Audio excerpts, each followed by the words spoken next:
Ottawa says Canada is open for business and interest from China is welcomed. But Canada's spy agency says there's something else Canada has to consider about China: spies and the damage they can cause. The CBC's Greg Weston has been looking into all of this for us. Greg.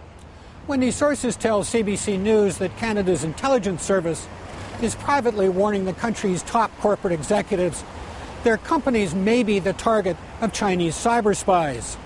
A former high-ranking CSIS agent says there's no maybe about it. Would I be surprised if CSIS is engaged in dialogue with particular companies about a certain threat? Absolutely not. I think it's essential to get the job done. Boisvert says economic espionage has re-emerged as one of the most important threats. It's on parallel, in my estimation, with terrorism, and it's one that has very long-term impact on Canadian national interests.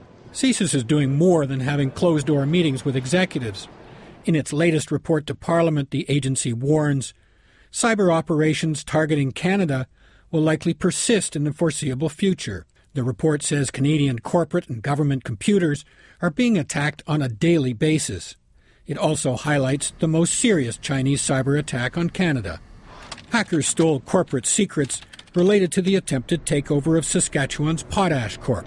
The attack penetrated several major corporations and some of Canada's largest law firms. It also forced 3 entire federal departments to shut down their computer systems. 2 years later, they are still not back to normal. In spite of it all, the Harper government is now rolling out the red carpet for Huawei, a Chinese telecommunications giant. Huawei is building new networks for Bell, Telus, Wind Mobile, and most recently SaskTel. There's even talk Huawei may help build a new secure telecom system for the federal government.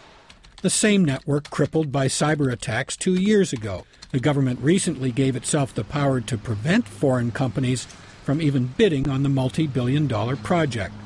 But in a prepared statement, Huawei says, Huawei is fully incorporated in Canada and operates as a subsidiary Canadian company. This alone effectively enables us to bid. In the United States, it's a whole different story. China is seen as a clear and present danger. They steal our technology. They hack into our computers. They also steal our know-how. That the statements you will make to this committee will be the truth, the whole truth. Huawei has been locked out of major U.S. telecom projects and is under congressional scrutiny. We must get to the truth and see if these companies are tied to or influenced by the Chinese government. The committee's influential chairman says Huawei's growing presence in Canada could come back to bite the U.S. We're so intertwined, that problem gets exported to whoever Canada has a relationship with. Canada's former Deputy Chief of Intelligence is even more blunt about the danger of cyber spying. Pay attention to this issue.